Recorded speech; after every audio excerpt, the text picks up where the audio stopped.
40 mevsim bekledim bekleyince. Mektup yazacakmış eli değince. Meltem'i beklerken bak Ayaz geldi. İlk değil bu bana son söz verisi. Yakındır sabrımın sona erişi. Gelecek bahara kalmış gelişi. Yine vekaleten bak kiraz geldi.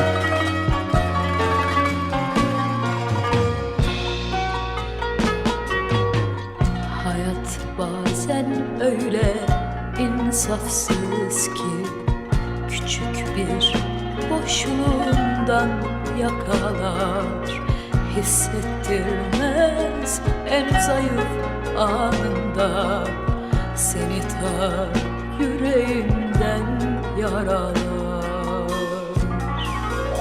Ellerin kolların bağlansa da, başında kasırgalar kopsa da, sen tüm gücüne karşı koysan da, seni acımasız sevdaya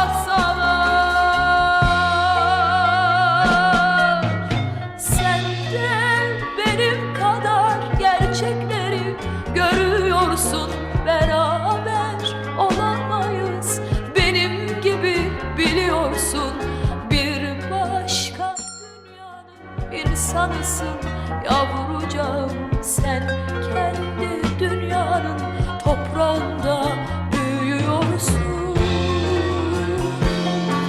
Sen de benim kadar gerçekleri görüyorsun, beraber olamayız. Benim gibi biliyorsun, bir başka dünyanın insanısın yavrucağım. Sen